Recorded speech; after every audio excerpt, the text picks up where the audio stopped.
বড় পীর আব্দুল কাদের জিলানী রহমাতুল্লাহি আলাইহি বলেন, আমি আল্লাহর ঘর কাবা বাইতুল্লাহ তাওয়াফ করতে গিয়ে দেখলাম আল্লাহর ঘরের সামনে একটা যুবক ছেলে নিজের মাথাটা টাকায়, ওর হাত পার দিকে তাকায় দেখলাম হাতের মধ্যে দাগ, পায়ের মধ্যে দাগ, ওর হাত ভাঙ্গা পাও ভাঙ্গা। আমি বললাম, যুবক তোমার এই অবস্থা হইল কেন? ওই ছেলে ডাক দিয়া বলে, হুজুর আপনি বড় পীর আব্দুল কাদের জিলানী সারা দুনিয়ার মধ্যে বড় একজন শ্রদ্ধেয় ব্যক্তিত্ব। হুজুর আমার জীবনে বড় একটা ঘটনা আছে, ওই ঘটনার কথা বললে আমার জুতার বাড়ি খাওয়া দরকার। বলে, কি ঘটনা আমারে শোনাও। বলে, হুজুর আমার এই হাত ভাঙ্গার পিছনে কারণ হলো আমি হাত দিয়ে আমার মায়ের গায়ে আঘাত করলাম। হুজুর আমি আমার বাবারে পাও দিয়ে লাথি মারলাম, মায়েরে লাথি মারলাম। জোরে বলেন নাউজুবিল্লাহ। হুজুর একটা ঘটনা শুনে, হুজুর আমি যখন মানুষের বাড়ি কাজ করে ঘরে আসলাম, আমি দেখি আমার বিবির সাথে আমার মায়ের সাথে ঝগড়া লাগছে। আমি সর্বপ্রথম আমার বিবিরে ডাক দিলাম, বিবি ঝগড়া করো কেন, কান্না করো কেন? ওই বিবি আমারে বলো, স্বামী তুমি তোমার মায়ের নিয়ে সংসার করো, আমি আর তোমার ঘরে থাকবো না, কারণ তোমার মা আমার সাথে প্রতিনিয়ত ঝগড়া করে। হুজুর আমি আমার বিবির প্রেমে এমন অন্ধ, আমি আমার বিবির কথা মতো হাতের মধ্যে একটা বড় লাঠি লইলাম, আমার বিবিরে কিছু বললাম না, আমি যে আমার মায়ের মাজার উপরে জোরে একটা বাড়ি মারলাম। আমার মা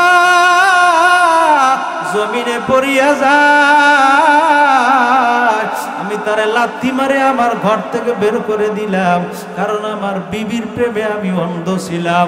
হুজুর আমি দেখলাম আমার মা আমার বাড়ির সামনে একটা কুড়ে ঘরে নিজে পাক করে খাবার খাইতো, আমি টিনের ঘরে থাকতাম। আমি গেলাম আবার অন্য জায়গায় কাজ করার জন্য, 7 দিন 10 দিন পর্যন্ত কাজ করিয়া রাত্রে ঘরে আসলাম, বিবিরে ডাক দিলাম, বিবি দরজা খোলো। আমার বিবি আমার একটা প্রশ্ন করেছে, ওই প্রশ্নটা পাওয়ার পরে আমার জীবনের পরিবর্তন হয়ে গেছে। বড় পীর আব্দুল কাদের জিলানী বলে, যুবক এই প্রশ্ন তোমার বিবি করেছে, আমারে শুনিয়ে দাও, আর কি জন্য তোমার পরিবর্তন হয়েছে?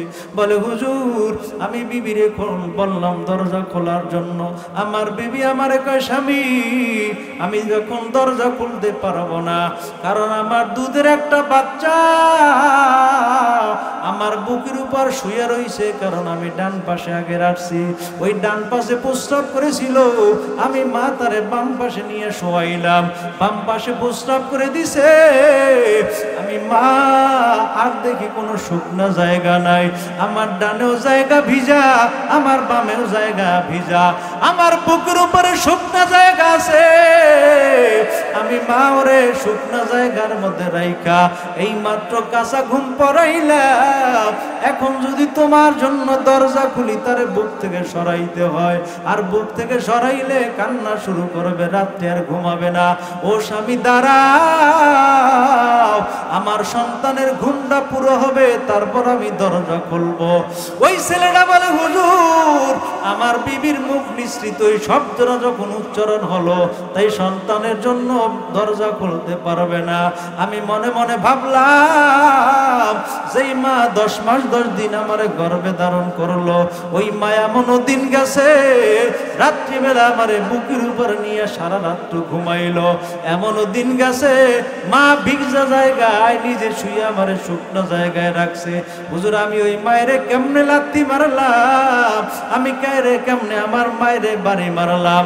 হুজুর আমি আমার বিবির কাছ থেকে চলে আসলাম আমার মায়ের কাছে ক্ষমা চাওয়ার জন্য। আমি যে ঘরের দরওয়াজায় ডাক দেই, ও মা দরজা খুলে দাও, আমি ওই সময় কানের মধ্যে একটা আওয়াজ পাইলাম, আমার মা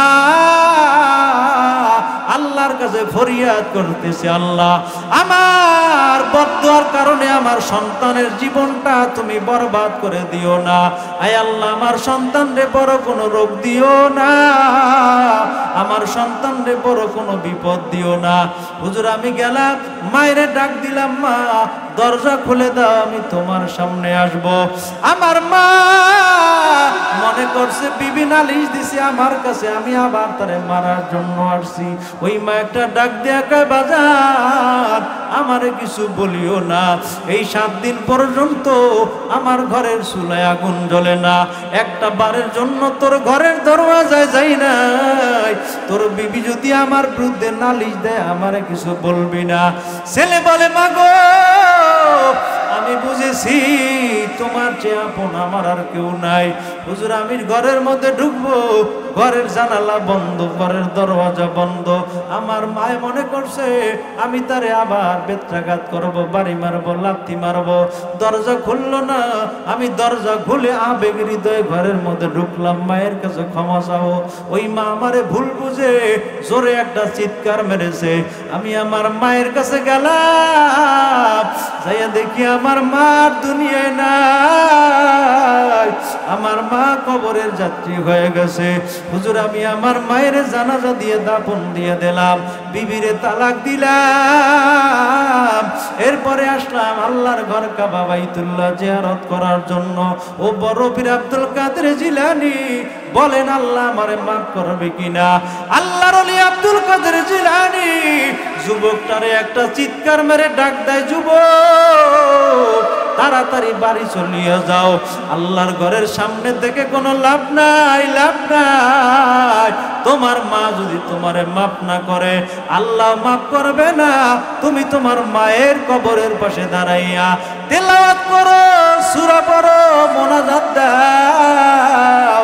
এই মোনাজাতের বিনিময়ে যদি মাফ করে দেয় তোমার মা, আল্লাহ মাফ করে দিবে।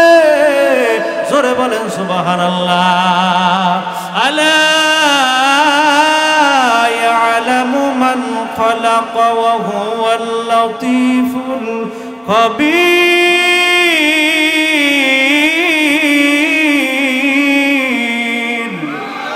নারায়ে তাকবীর। কোরআন সুন্নাহর আলো। নারায়ে তাকবীর। খেজুর গাছ নবীজির সেন্সে কি জেনে নেয়, আর একটা কুকুরি পর্যন্ত নবীজির সেন্সে। আল্লাহু আকবার বলেন। আল্লাহ নবীকে এক ইহুদি দাওয়াত দিল, মোহাম্মদ আগামীকালকে দুপুর বেলা আমার বাসায় খানা খাইবা। আল্লাহ নবী সরল মনা মানুষ, দুপুর বেলা খানার জন্য ইহুদির বাড়ির সামনে হাজির। ইহুদির মনে খারাপ ধারণা, ওই ইহুদি আল্লাহ নবীকে কামড়াবার জন্য একটা কুকুর পালতো। 7 দিন পর্যন্ত কুকুরটারে বেঁধে রাখছে। আল্লাহ নবী যখন বাড়ির সামনে গিয়া হাজির হয়ে গেছে, ইহুদি যাইয়া ঘরের মধ্যে কুকুরের গলার রশি ছাইরে দিয়ে বলে, ওই রাস্তার পাশে আমার বাড়ির সামনে একটা পাগল আছে, ওই পাগলটারে কামড়াইয়া ক্ষত বিক্ষত করবা। ওরে মুসলমান বুঝে থাকলে জবাব দেয়, আল্লাহ নবীর গায়ের মধ্যে কুকুরকে কামড়াবার ক্ষমতা আসেনি, কারণ নবীজির গায়ের মধ্যে একটা মশা মাছি পর্যন্ত পড়ে নাই। আল্লাহ নবীর সামনে কুকুর ডাকালো নবীজিরে কামড় দেওয়ার জন্য। কুকুর নবীজির সামনে যাইয়া আল্লাহ নবীর চেহারার দিকে তাকাইয়া অপলক দিকে তাকিয়ে রইল। এবার কুকুরের জবানটা আল্লাহ খুলে দিল। কুকুর ডাক দিয়ে কয়, নবী গো, আমি আসছি আপনারে কামড়াবার জন্য, চেহারা দেখে আমি পাগল পারা হইয়া গেলাম। যে ইহুদি আমারে পাঠাইলো আপনাকে কামড়াবার জন্য, আমি তাকে কামড়াইতে পারি, আপনার গায়ের মধ্যে কামড় দেওয়ার ক্ষমতা আমার নাই। জোরে বলেন আল্লাহু আকবার। আরে মুসলমান, কুকুরের জবান খুলে দিছে কে? জোরে ডাক দেন আল্লাহ। আরো জোরে বলেন আল্লাহ।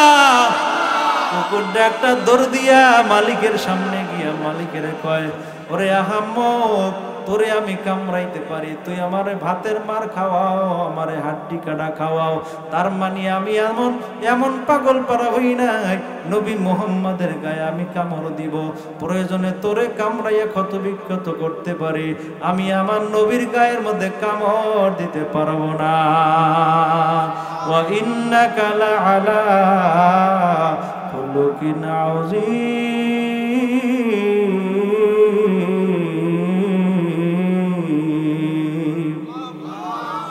মুসলমান আমার ভাই, নবী আমার উম্মতকে শিক্ষা দেওয়ার জন্য এত কষ্ট জীবনে করলেন। সারা দুনিয়াতে আল্লাহ রাব্বুল আলামিন লক্ষাধিক নবী রাসূল দুনিয়ার মধ্যে পাঠাইলেন। একমাত্র আমার নবীর জীবনে যে কষ্ট আল্লাহ দিয়েছেন, আমার নবী দ্বীনের জন্য যত কষ্ট করলেন, সমস্ত নবীদের কষ্ট যদি এক জায়গায় রাখা হয়, আমার দ্বীনের নবীর কষ্ট যদি এক পাল্লায় রাখা হয়, আমার দ্বীনের নবীর কষ্টের সমান হবে না। জোরে বলেন আল্লাহু আকবার। আমার নবীর জীবনীটা কষ্টে কষ্টে শেষ হয়ে গেল। আমার নবী যখন মায়ের গর্ভে, আমার নবীর বাবা দুনিয়া থেকে বিদায় নিয়ে যায়। ওরে মুসলমান, আমার নবী যখন মায়ের গর্ভে আসছে, তখন ইব্রাহিম আলাইহিস সালাম মা আমেনারে স্বপ্ন যোগে জানায়, ওরে আমেনা, তোমার গর্ভের মধ্যে আখিরি জামানার নবী আছে। জোরে বলেন আল্লাহু আকবার। মা আমেনা আব্দুল্লাহর কাছে গিয়া বলে, ও প্রিয়তম স্বামী, আমার গর্ভের মধ্যে আখিরি জামানার নবী আছে। আব্দুল্লাহ কয়, না না, আখিরি জামানার নবী দুনিয়ার মধ্যে আসবে, আমার ভাঙ্গা ঘরে আসবে না, আরবের সবচেয়ে প্রভাবশালী বিস্তারকারী ঘরের মধ্যে আসবে। আবার পরের দিন আমিনা ঘুমিয়ে যায়। ওই ঘরের চৌকাঠের সামনে একজন সাদা পোশাক পরিহিত আল্লাহওয়ালা ব্যক্তি আইসা আবার আমেনার স্বপ্ন দেখায়, আমেনা, তোমার গর্ভে আখিরি জামানার নবী আছে। আমিনা প্রশ্ন করে, কি আপনি আমার স্বপ্ন যোগে সুসংবাদ দিয়ে আমার ঘুমটা কেড়ে নেন। আমার জামাই আমার উপর রাগান্বিত হয়ে যায়, বারবার বলে, আখিরি জামানার নবী আমার ঘরে আসবে না, কারণ আমি ভাঙ্গা ঘরে বসবাস করি। আপনার পরিচয়টা দেন, যে আপনি আমার সুসংবাদ দিলেন আমার গর্ভে নবী আছে। ওই লোকটা সুসংবাদদাতা জানায় দেয়, আমেনা শুনে নাও, আমি কোনো সাধারণ মানুষ না, আমি জাতির পিতা ইব্রাহিম আলাইহিস সালাম, মিল্লাত আবিকুম ইব্রাহিম।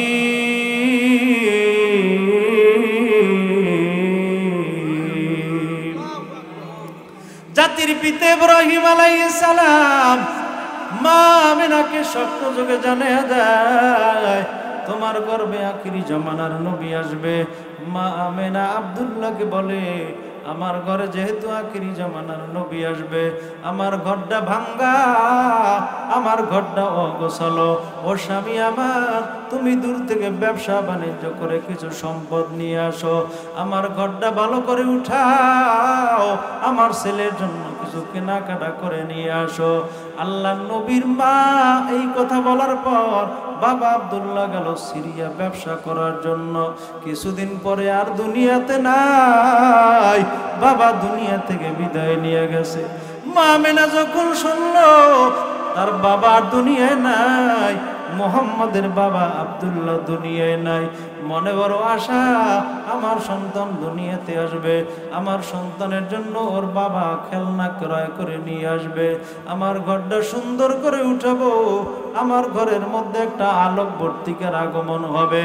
কিতাবের মধ্যে আসছে, আব্দুল্লাহ মা আমেনার গর্ভে মুহাম্মদ দুনিয়াতে আসার সময় যখন হয়ে যায়, ওই রাত্রিবেলা যে একটা বাতি জ্বালাবে, বাতিটা জ্বালাবার মতো তৈলকার তার কাছে ছিল না। যেই বাতিটা জ্বালাইবে, তৈলের প্রয়োজন, তৈল নাই ঘরের মধ্যে। আমার আল্লাহ জানায় দেয়, আমেনা, তোমার ঘরে বাতি জ্বালাবার জন্য কোনো তৈলের প্রয়োজন হবে না। ওই দ্বীপ প্রহরের সময় সূর্যটা যত আলোকিত হয়, আমি আল্লাহ তোমার ঘরটা মুহাম্মাদের আগমনের কারণে আরো সুন্দর করে আলোকিত করে দিব। নারায়ে তাকবীর।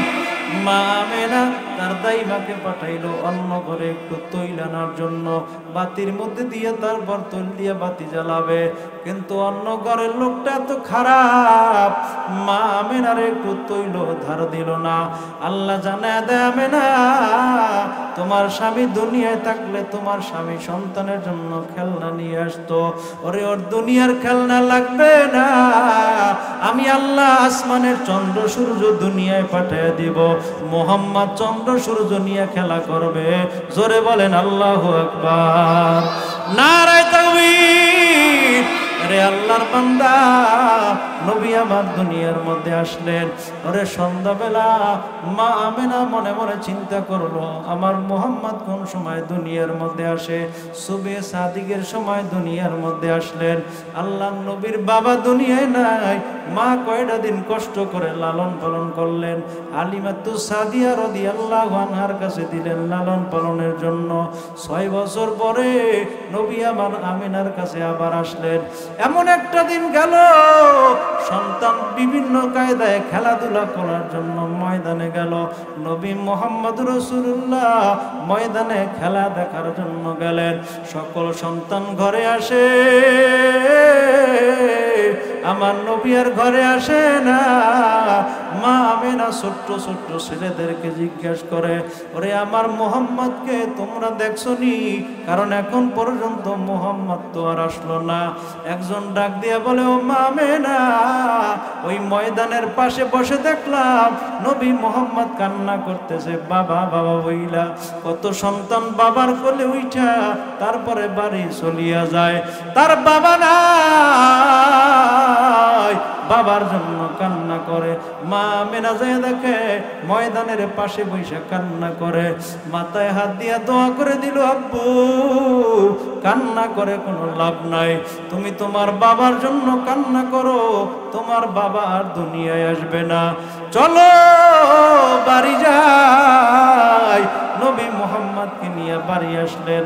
আবার গেলেন নবী মুহাম্মদকে নিয়ে ওর বাবার কবর জিয়ারত করার জন্য। আব্দুল্লাহর কবর, বাবার কবরের পাশে দাঁড়াইয়া নবী মুহাম্মদ কান্না করতেছে, আব্বু এই কবরের মধ্যে কি তোমারে রাখছে? আব্বু কথা বলো, তোমার সাথে কথা বলতে বড় মনে চায়। মা আমেনা সান্ত্বনা দেয়, আর কয় আর ডাকিও না, তোমার বাবা এমন দেশে পাড়ি জমাইলো আর জীবনে আসবে না। এই কথা শোনার পর মা আমেনা একটা চিৎকার মেরে জমিনে পড়ে যায়। সন্তানের বুক ভরা আর্তনাদ দেখা মা আমেনার সইতে পারে না। মা আমেনার গায়ের মধ্যে প্রচন্ড জ্বর। আবওয়া নামক স্থানে হেঁটে হেঁটে গেলেন, কিছুক্ষণের মধ্যে বালুকণার উপরে লুটিয়ে পড়লেন। নবী মুহাম্মদ দেখে তার বাবাও চলিয়া গেল, মাও এখন চলিয়া গেল। আরে যারা আশ্রয় নেওয়ার জন্য দুইটা মাধ্যম, একটা হলো মা আর একটা হলো বাবা। বাবার মতো আশ্রয় দানকারী কেউ নাই, মায়ের মতো ভালোবাসার মানুষ কেউ নাই, ঠিক কিনা বলে? আরে মুসলমান, মা বাবার খুশিতে আল্লাহ খুশি হয়ে যায়, মা বাবার বেজারে আল্লাহ বেজার হয়ে যায়, ঠিক কিনা বলেন? ওই বরগুনার ঘটনা, সন্তানকে মা বড় কষ্ট করে লালন পালন করেছেন। সন্তান বড় হইল, বিবাহ করাইয়া দিছে, এখন আর সন্তান মায়ের চেনে না। বাবা তো আগে দুনিয়া থেকে বিদায় নিল, সন্তান এখন প্রবাস জীবন যাপন করে। ওই প্রবাস থেকে শ্বশুর বাড়ি আসছে, মায়ের খবর আর নেয় না। এলাকার মানুষ ওই মায়ের কাছে নালিশ দেয়, তোমার সন্তান দেখি শ্বশুর বাড়ি যায়, বিভিন্ন মালামাল নিয়ে মার্কেট থেকে যায়, শ্বশুর বাড়ি বসে কত আদর আপ্যায়ন চলে, ও মা তোমার খবর তো নেয় না। ওই দিন মায়ের মনটা খারাপ, মায়ের মনে আঘাত পেয়েছে তো আল্লাহর আরশ পর্যন্ত চলে গেছে।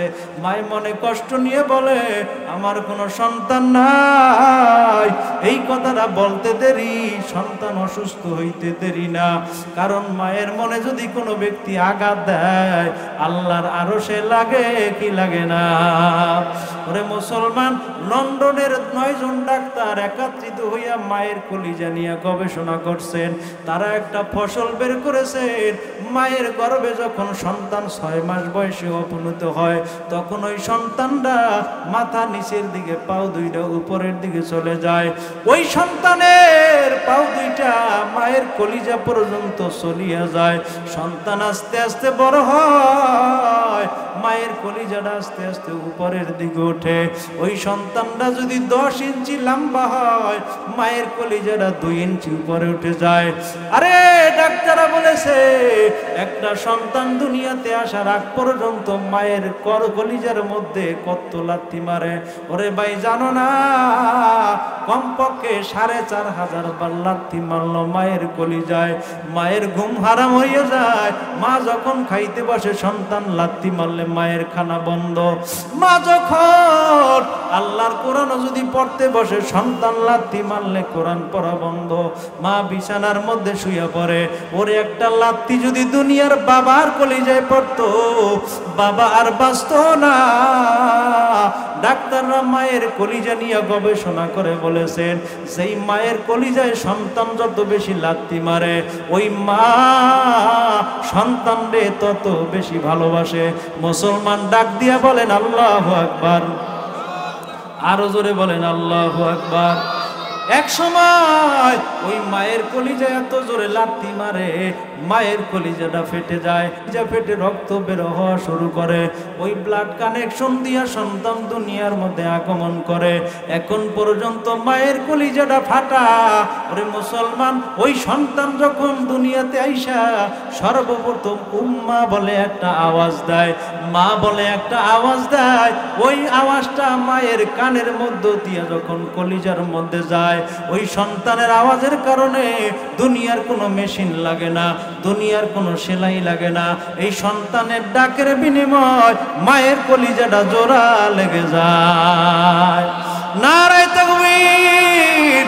এই জন্য বলি, মায়ের কষ্ট দিবেন আল্লাহ বেজার হয়ে যাবে, মাকে ভালোবাসবেন আল্লাহ খুশি হয়ে যাবে। ওই মা শুনতে পায় তার সন্তান শ্বশুর বাড়ি যাইয়া আদর আপ্যায়ন পাইতেছে খুব, মায়ের খবর নেয় না। খবরটা শোনার পরে মায়ের মনে কষ্ট লাগে কি লাগে না? মায়ের মনে বড় কষ্ট পাইয়া বলে, ও এলাকার মানুষ, আমার প্রতিবেশীরা শোনো, আমার কোনো সন্তান নাই। আসলে সন্তান আছে, মায়ের পরিচয় দিতে চায় না, কারণ সন্তান মায়ের কাছে আসে না। এই জন্য মা বলে আমার কোনো সন্তান নাই। এই কথাটা আল্লাহর আরশে লেগে গেছে। কিছুক্ষণ পরে সন্তান অসুস্থ হয়ে গেছে, তাড়াতাড়ি মেডিকেলে নিয়ে গেল। 3-4 দিন থাকার পরে ডাক্তার রোগ ধরতে পারে না, কারণ মায়ের মনে কষ্ট দিলে কোনো ডাক্তারে কাজ হয় না, কবিরাজে কাজ হয় না। ফয়সালা দেওয়ার মালিককে। জোরে ডাক দেন আল্লাহ, আরো জোরে ডাক দেন আল্লাহ। ডাক্তাররা 3-4 দিন ডাকার পরে মেডিকেল থেকে ফিরাইয়া দেয়। ওই এলাকার মানুষ, নিয়ে যাও, যা খাইতে মনে চায় তা খাওয়াও, কারণ এই রোগী আর বাঁচবে না, কোনো রোগ আমরা ধরতে পারলাম না। বাড়ি নিয়ে গেল, সন্তানের গোস্তগুলো হাড্ডির সাথে লেগে গেছে। ওই সন্তান এত কান্দে, আমি টাকা পয়সা কম কামাই করলাম না, আমার একটা ভালো ডাক্তার দেখাও। কয় কোনো ডাক্তারে কাজ হবে না। এখন সন্তান একেবারে শুকিয়ে যাইতেছে। বিবি কাছ থেকে দূরে চলে যায়। শাশুড়ি বলে, মেয়েটারে বলে, তুই বুড়ো হও নাই, এখনো তোর যৌবন আছে, ওই মারা গেলে আরো ভালো সুদর্শন ছেলের কাছে তোরে বিবাহ দেব। এই কথাটা শোনার পর ছেলে কান্দে, বিবিরে ডাক দিয়া কয়, বিবি কত সম্পদ দিলাম, কত উপহার দিলাম, তোমার মা বাবারে কম খাওয়াইলাম না। আমি চিন্তা করে দেখলাম তুমি আমার আপন না, তোমার মা বাবা আমার আপন না, আমার বাবা দুনিয়ায় নাই। যেই মায়ের মনে আমি কষ্ট দিয়ে শ্বশুর বাড়ি আছি, আজকে আমার মা বেজার হয়ে গেছে, এই জন্য আমি অসুস্থ হয়ে আছি। আমি বুঝে গেছি তোমরা আমারে ফিরিয়ে দিতে পারো। আমার মা ফিরাবে না। আমার একটা কাজ করো, একটা গাড়ির মধ্যে ভইরা আমার মায়ের কাছে ফিরিয়ে দাও, আমি যাব আমার মায়ের কাছে ক্ষমা চাওয়ার জন্য। আরে মুসলমান, দুনিয়ার সব মানুষ তাড়াইয়া দেয়, মায়ের কাছে সন্তান যায় যদি ক্ষমা চায়, মা তাড়াইয়া দিতে পারে না, ঠিক কিনা বলে? মা যাইয়া ঘরের দরওয়াজায় সন্তান যাইয়া ডাক দিছে, ও মা, আমি আসছি তোমার কাছে একটু ক্ষমা চাওয়ার জন্য, আমারে মাফ করে দাও। আরে মায়ের সংসারটা কেমনে চলে? মানুষের বাড়ি যেয়ে দৈনন্দিন কাজ করিয়া কিছু খাবার পায়, ওই খাবার নিয়ে কুড়ে ঘরে বৈশা নিজে খায় বসবাস করে। ওই দিন মা অসুস্থতার কারণে মানুষের বাড়ি কাজ করতে যায় নাই। সন্তানটা যাইয়া মায়েরে পাইছে, ডাক দেয়, মা গো, তুমি আমারে মাফ করে দাও। মায় মনে কষ্ট নিয়ে বলে, আমার কোনো সন্তান নাই। ছেলে কয়, মা গো, আমি মরণাপন্ন হয়ে গেলাম, মরার উপক্রম, রোগের মধ্যে আমার একটা চিহ্ন এসে গেছে। ও মা, তুমি যদি আমারে তাড়াইয়া দাও, এই নিজের জীবন নিজে আত্মহত্যা করে দেব। তুমি আমারে মাফ করে দাও মাগো। তুমি যদি মাফ করে না দাও, আগুন জ্বালাইয়া আমি আগুনের মধ্যে ঝাঁপ দিয়ে নিজে নিজে আত্মহত্যা করব। মায়ের মনে কষ্ট দূর হয়ে গেছে, একটা ডাক দিয়া বলে, আব্বু তোরে আমি 10 মাস 10 দিন আগুনে জ্বলার জন্য আমি লালন পালন করি নাই, এই পেটের মধ্যে তোরে আমি গর্ভ ধারণ করলাম, লেখাপড়া করাবার জন্য মানুষের বাড়ি কাজ করলাম, আজকে তুই আত্মহত্যা করবি, আমার মনের মধ্যে মানবে না। মা ঘরের দরওয়াজা খুইলা ছেলেটার কপালে চুমো দেয় আর কয়, আমার মনে কোনো কষ্ট নাই, আমি তোরে মাফ করে দিলাম। আরে মুসলমান, আল্লাহ খুশি হয়েছে কি হয় নাই? কারণ মা বাবা খুশি, আল্লাহও খুশি। আল্লাহ জানায়া দেয়, আমি সুস্থ করার মালিক, সন্তানকে সুস্থ করে দিলাম। মায়ের দোয়ার বিনিময় আল্লাহ সন্তানকে সুস্থ করে দিছে। জোরে বলেন সুবহানাল্লাহ। وَقَضَى رَبُّكَ أَلَّا تَعْبُدُوا إِلَّا إِيَّاهُ وَبِالْوَالِدَيْنِ إِحْسَانًا। মা বাবার খুশিতে খুশিকে জোরে বলেন। বড় পীর আব্দুল কাদের জিলানী রহমাতুল্লাহি আলাইহি বলেন, আমি আল্লাহর ঘর কাবা বাইতুল্লাহ তাওয়াফ করতে গিয়ে দেখলাম, আল্লাহর ঘরের সামনে একটা যুবক ছেলে নিজের মাথাটা টাকায়, ওর হাত পার দিকে তাকায় দেখলাম হাতের মধ্যে দাগ, পায়ের মধ্যে দাগ, ওর হাত ভাঙ্গা, পাও ভাঙ্গা। আমি বললাম, যুবক তোমার এই অবস্থা হইল কেন? ওই ছেলে ডাক দিয়া বলে, হুজুর আপনি বড় পীর আব্দুল কাদের জিলানী, সারা দুনিয়ার মধ্যে বড় একজন শ্রদ্ধেয় ব্যক্তিত্ব। হুজুর আমার জীবনে বড় একটা ঘটনা আছে, ওই ঘটনার কথা বললে আমার জুতার বাড়ি খাওয়া দরকার। বলে, কি ঘটনা আমারে শোনাও। বলে, হুজুর আমার এই হাত ভাঙ্গার পিছনে কারণ হলো, আমি হাত দিয়ে আমার মায়ের গায়ে আঘাত করলাম। হুজুর আমি আমার বাবারে পাও দিয়ে লাথি মারলাম, মায়ের লাথি মারলাম। জোরে বলেন নাউজুবিল্লাহ। হুজুর একটা ঘটনা শুনে, হুজুর আমি যখন মানুষের বাড়ি কাজ করে ঘরে আসলাম, আমি দেখি আমার বিবির সাথে আমার মায়ের সাথে ঝগড়া লাগছে। আমি সর্বপ্রথম আমার বিবিরে ডাক দিলাম, বিবি ঝগড়া করো কেন, কান্না করো কেন? ওই বিবি আমারে বলো, স্বামী তুমি তোমার মায়ের নিয়ে সংসার করো, আমি আর তোমার ঘরে থাকবো না, কারণ তোমার মা আমার সাথে প্রতিনিয়ত ঝগড়া করে। হুজুর আমি আমার বিবির প্রেমে এমন অন্ধ, আমি আমার বিবির কথা মতো হাতের মধ্যে একটা বড় লাঠি লইলাম, আমার বিবিরে কিছু বললাম না, আমি যে আমার মায়ের মাজার উপরে জোরে একটা বাড়ি মারলাম, আমার মা জমিনে পড়িয়া যায়, আমি তারে লাথি মারে আমার ঘর থেকে বের করে দিলাম, কারণ আমার বিবির প্রেমে আমি অন্ধ ছিলাম। হুজুর আমি দেখলাম আমার মা আমার বাড়ির সামনে একটা কুড়ে ঘরে নিজে পাক করে খাবার খাইতো, আমি টিনের ঘরে থাকতাম। আমি গেলাম আবার অন্য জায়গায় কাজ করার জন্য, 7 দিন 10 দিন পর্যন্ত কাজ করিয়া রাত্রে ঘরে আসলাম, বিবিরে ডাক দিলাম, বিবি দরজা খোলো। আমার বিবি আমার একটা প্রশ্ন করেছে, ওই প্রশ্নটা পাওয়ার পরে আমার জীবনের পরিবর্তন হয়ে গেছে। বড় পীর আব্দুল কাদের জিলানী বলে, যুবক কি প্রশ্ন তোমার বিবি করেছে আমারে শুনাইয়া দাও, আর কি জন্য তোমার পরিবর্তন হয়েছে? বলে, হুজুর আমি বিবিরে বললাম দরজা খোলার জন্য, আমার বিবি আমারে কয়, স্বামী আমি যখন দরজা খুলতে পারবো না, কারণ আমার দুধের একটা বাচ্চা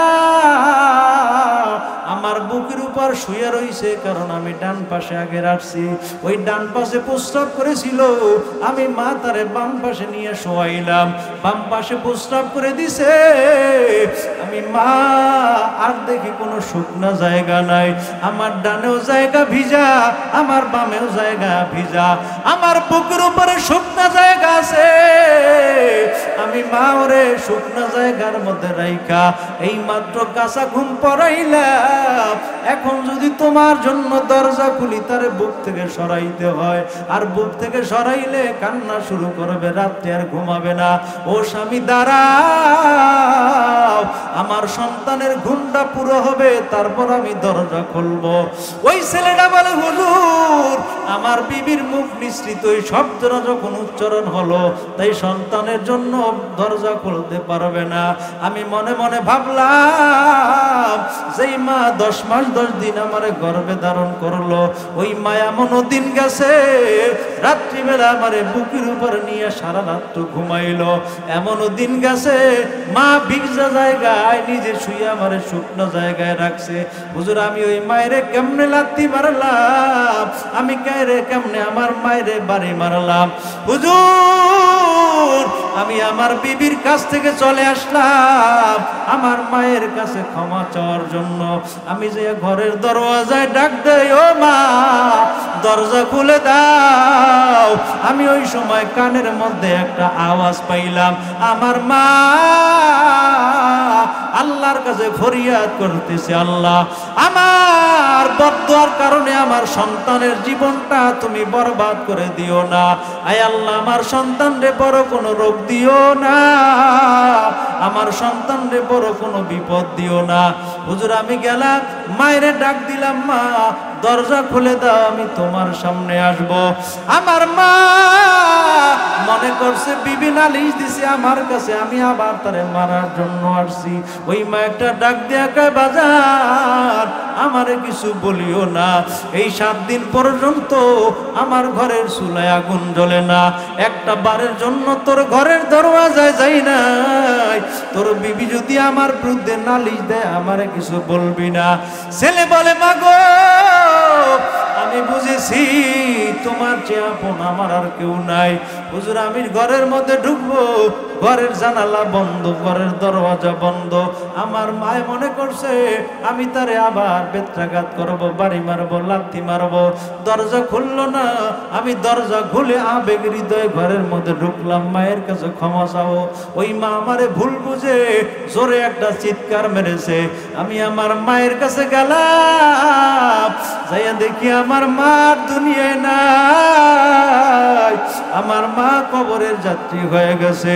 হুজুর আমি আমার মায়ের জানাজা দিয়ে দাফন দিয়ে দিলাম, বিবিরে তালাক দিলাম। এরপরে আসলাম আল্লাহর ঘর কাবা বাইতুল্লাহ জিয়ারত করার জন্য। ও বড় পীর আব্দুল কাদের জিলানী বলেন, আল্লাহ আমারে মাফ করবে কিনা? আল্লাহর ওলি আব্দুল কাদের জিলানী যুবকটারে একটা চিৎকার মেরে ডাক দেয়, যুবক তাড়াতাড়ি বাড়ি চলিয়ে যাও, আল্লাহর ঘরের সামনে থেকে কোনো লাভ নাই, লাভ নাই। তোমার মা যদি তোমারে মাফ না করে আল্লাহ মাফ করবে না। তুমি তোমার মায়ের কবরের পাশে দাঁড়াইয়া তেলাওয়াত করো, সূরা পড়ো, মোনাজাত দাও। এই মোনাজাতের বিনিময়ে যদি মাফ করে দেয় তোমার মা, আল্লাহ মাফ করে দিবে। জোরে বলেন সুবহানাল্লাহ। এই জন্য বলছি মানুষ দুনিয়ার মধ্যে মা বাবা আপন আর নবী আপন, ঠিক কিনা বলেন? ওয়ামা আরসালনাকা ইল্লা রাহমাতাল লিল আলামিন।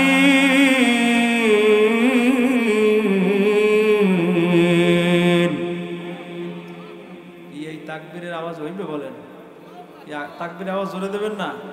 যাক আগে রেডি হন, এরপর আমি আয়াত পড়বো, আপনারা 2 হাত জায়গায় তাকবীর দেবেন। আল্লাহ কবুল করেন, আমিন বলেন। কানে যেন আওয়াজটা আছে।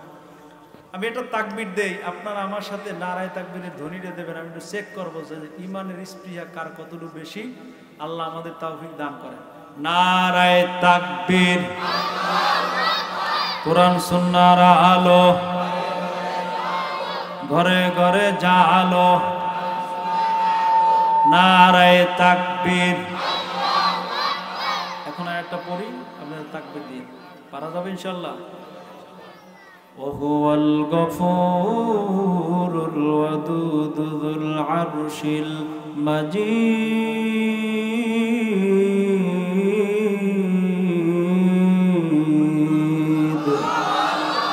ফাআলুল লিমা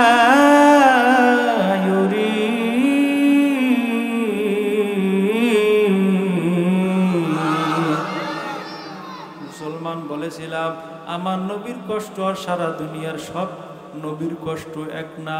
সারা দুনিয়ার মধ্যে যত নবী রাসূলের আগমন হয়েছে সব নবী রাসূলের কষ্ট এক জায়গায় দিবেন, আমার নবীর কষ্টের সমান হবে না, ঠিক কিনা বলেন?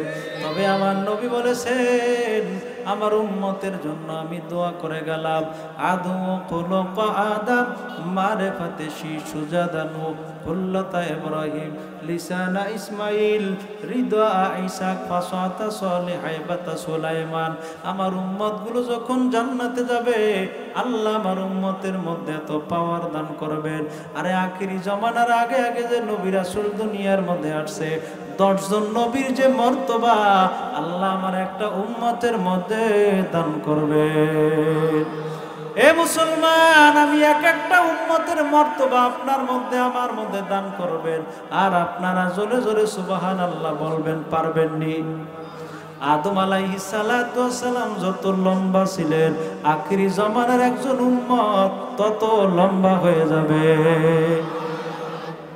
আদু খুলুক আদম মারিফাতে শিশু জাদানু খুল্লাতা ইব্রাহিম লিসানা ইসমাইল হৃদা ইসাক ফাসাতা সালেহ হাইবাতা সুলাইমান। সুলাইমান নবীর মধ্যে আল্লাহ যত লজ্জা দিয়েছিলেন আখিরি জামানার এক একটা উম্মতের মধ্যে সেই লজ্জা থাকবে। জোরে বলেন সুবহানাল্লাহ। ওরে মুসলমান, ইউসুফ নবীর মধ্যে আল্লাহ যত সৌন্দর্য দান করেছিলেন এক একটা উম্মতের মধ্যে আল্লাহ ইউসুফ নবীর মতো সৌন্দর্য দান করবে। আল্লাহু আকবার। দাউদ আলাইহিস সালাম আল্লাহ তারে এমন শ্রুতি মধুর কণ্ঠ দান করেছিলেন। আল্লাহর নবী যখন দাউদ জাবুর কিতাব তেলাওয়াত করতেন, তেলাওয়াতের সুর যখন পাখিটা পর্যন্ত শুনতো, ওই উড়ন্ত পাখি দাউদ নবীর গায়ের মধ্যে আইসা বসতো। জোরে বলেন আল্লাহু আকবার। নবী আমার বলেন, ও আমার উম্মত শোনো, দাউদ আলাইহিস সালামের কণ্ঠের মধ্যে আল্লাহ যত রুহানিয়ত দান করেছেন, আমার একটা উম্মত যদি জান্নাতে যায় দাউদ নবীর মতো কণ্ঠস্বর হয়ে যাবে। আল্লাহু আকবার বলেন। তবে উম্মতগুলো আমার সুন্নাত মতো চলতে পারলে তাদের কোনো ভয় থাকবে না, চিন্তা থাকবে না। আল্লাহ তাআলা তারে যে ছোট্ট জান্নাত দান করবেন ওই জান্নাতটা হবে 10 দুনিয়ার সমান। জোরে বলেন আল্লাহু আকবার। নবী আমার জীবনে কত কষ্ট করলেন, একটা ওয়াকিয়া বলে আমি সম্মুখে অগ্রসর হব। আরে আল্লাহর বান্দা, আল্লাহর নবী যখন দুনিয়া থেকে তার মা দুনিয়া থেকে বিদায় নেয়, আস্তে আস্তে নবীর চাচাও বিদায় নিল, আম্মা জান হযরত খাদিজা রাদিয়াল্লাহু তাআলা আনহাও বিদায় নিলেন। ওই দিন আমার নবীর দুঃখের বছর, আমার নবী যেই ডাল ধরে আস্তে আস্তে ওই ডাল ভেঙে পড়ে যায়। নবী আমার এত কষ্ট জীবনে করলো, আল্লাহ নবীর 4টে মেয়ে ওই সময় দুনিয়ার মধ্যে জীবিত আছে। এই যে এইদিকে তার চাচা নাই, ওই দিকে তার প্রিয়তমা স্ত্রী খাদিজা নাই। আল্লাহ নবী নামাজে দাঁড়াইলে বেঈমানরা উডের মরা পচা ভুঁড়ি নারীগুলো নবীর মাথায় চাপায়া দিত। আল্লাহ নবী রাস্তা দিয়ে গেলে বেঈমানরা বালু কণা সিটটা মারত, পাথর মারত। নবীর এই দৃশ্য দেখা মেয়েগুলো কাঁদতো। আল্লাহ নবী মেয়েদের মাথায় হাত বুলিয়ে সান্ত্বনা দিত, ও আমার মেয়েরা, তোমরা মনে করো বেঈমানরা আমারে শত্রুতা পোষণ করতেছে, ওই শত্রু আমার কিছুই করতে পারবে না, একমাত্র আমার আল্লাহ আছে। জোরে বলেন আল্লাহু আকবার। এ মুসলমান, দুনিয়াতে কার কেউ যদি না থাকে একজন তার আছে। জোরে বলেন তিনি কে? ওই আল্লাহর একটু 2 হাত জায়গায় ডাক দেন আল্লাহ। আরো জোরে ডাক দেন আল্লাহ। আল্লাহ রাব্বুল আলামিন আমার নবীর কিভাবে সম্মানিত করেছিলেন। আমার নবী বুক ভরা ব্যথা নিয়া সমাজের মধ্যে চলতেছেন। মাঝে মাঝে নবী নামাজে দাঁড়াইলেন, বেঈমান রাইসা আল্লাহ নবীর মাথার উপরে মরা উট পর্যন্ত চাপায় দিত। আমার নবী সিজদা থেকে উঠতে পারেন না। হযরত ফাতেমা রাদিয়াল্লাহু আনহা আল্লাহ নবীর দিকে দৌড়ায় আর এলাকার মধ্যে বলে, আমার বাবার আপনজন কি কেউ নাই? তোমরা কি কেউ নাই? আমার নবী এখন যখন সিজদা থেকে উঠতে পারে না, উপরে একটা আলাম উঠ দেওয়ার কারণে আমার আল্লাহ জানায় দেয়, ও জিবরাইল আমার নবীর মাথা থেকে উঠটা সরাইয়া দাও, কারণ আমি নবীরে খুব ভালোবাসি, মহব্বত করি। জোরে বলেন আল্লাহু আকবার। হযরত ফাতেমা রাদিয়াল্লাহু আনহা বলেন, আমি আমার বাবার কাছে গেলাম, আমার চোখের পানি দেখে আমার বাবাও কান্না শুরু করছে। দুনিয়ার মধ্যে এমন কোন বাবা নাই যেই বাবা মেয়ের কান্না দেখে স্থির থাকতে পারে। আল্লাহ নবী কাঁদতেছেন।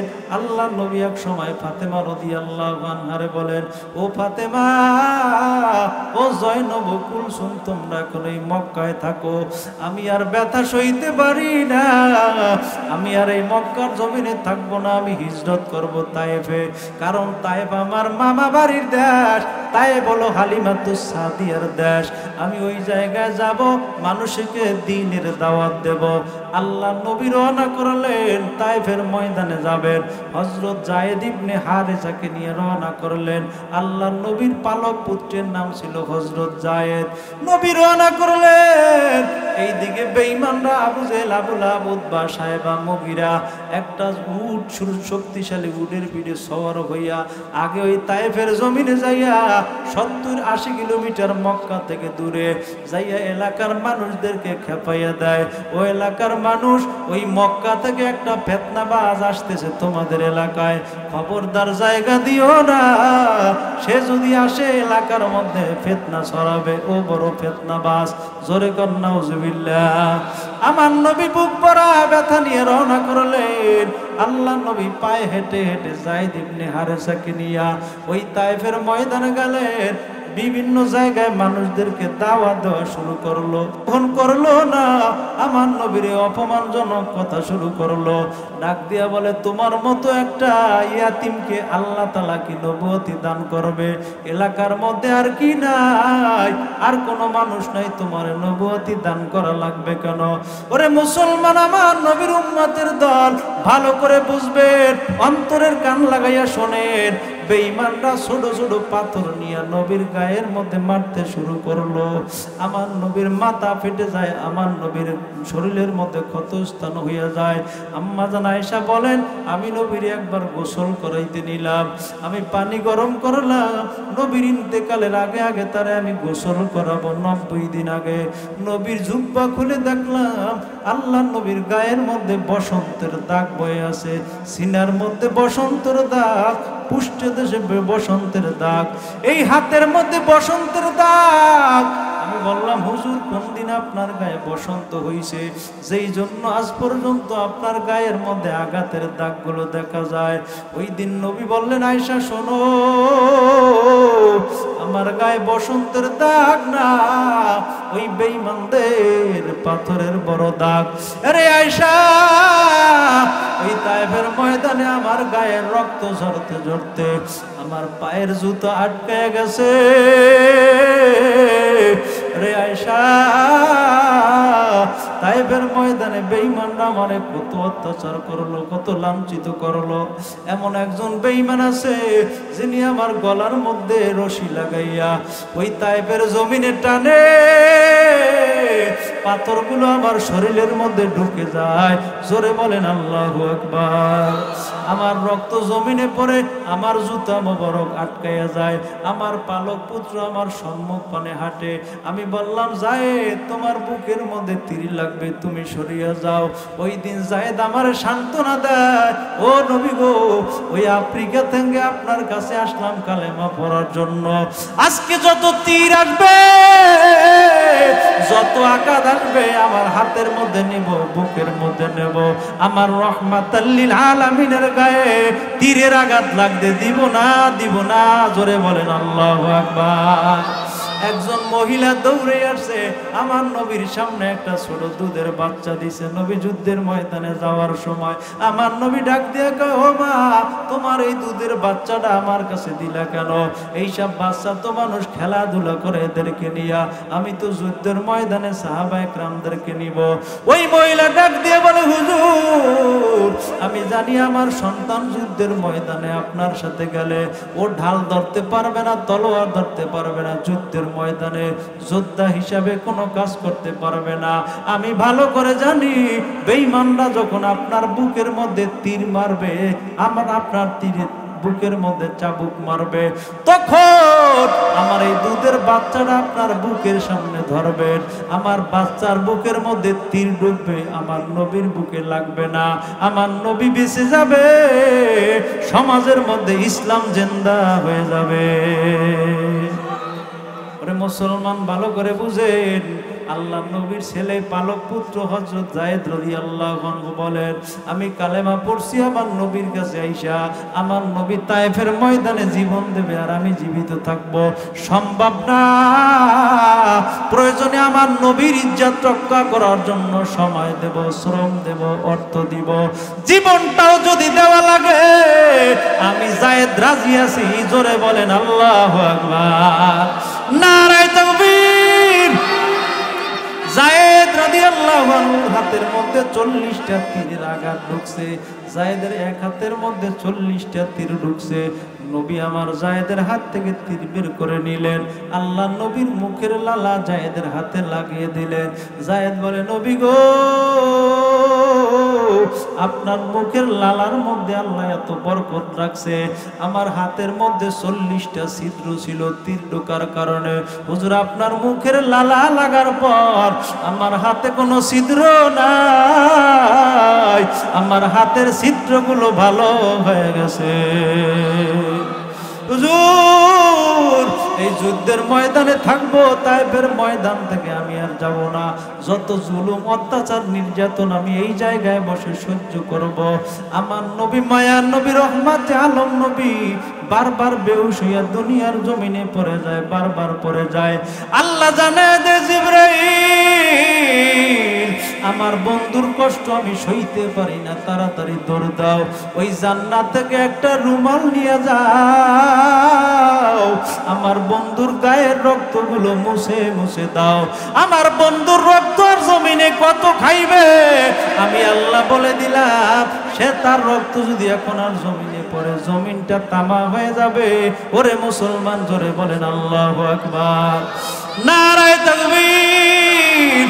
আরে মুসলমান, নবীর ভালোবাসা যদি আপনার অন্তরের মধ্যে থাকে, মুসলমান হিসাবে নবীর উম্মত হিসাবে দাড়ি কাটতে পারবে না, বিড়ি খাইতে পারবে না, কোন মুসলমান নামাজ ছাড়তে পারবে না। আমার নবী তায়েফের ময়দানে রক্ত ঝরাইলো, আপনার রক্তটা আমার নবীর রক্তের চেয়ে দামি না। আমার নবী উহুদের ময়দানে দন্ত মোবারক শহীদ করে দিল, ওরে মুসলমান, নবীর রক্তের চেয়ে আপনার দামি না। আমার নবী যুদ্ধের ময়দানে গেছে, 7 দিন পর্যন্ত পেটের মধ্যে পাথর বেঁধেছিল, আপনার পেটটা নবীর পেটের চেয়ে বড় হয় নাই। ওই নবী যদি দন্ত মোবারক শহীদ করে পেটের মধ্যে পাথর বাঁধে, ওই নবী তায়েফের ময়দানে যদি রক্ত ঝরায়, আর এই নলছিটির জমিনে যদি কোনো বেঈমান আমার নবীর বিরুদ্ধে কথা কয়, সারা বাংলার জমিনে যদি কোনো বেঈমান আমার নবীর বিরুদ্ধে অবস্থান করে, আমার নবীর চরিত্র নিয়ে যদি কথা বলে, আমি রাসূলের উম্মত হিসাবে ওই নবীর ইজ্জতের জন্য সময় দেব, শ্রম দেব, অর্থ দেব। নবীর ইজ্জতের জন্য যদি রক্ত দেওয়া লাগে, কারা কারা তৈয়ার মালিককে দেখায়া দাও। নারায়ে তাকবীর, নারায়ে তাকবীর। ওমা আরসালনাকা ইল্লা রাহমাতাল লিল আলামিন।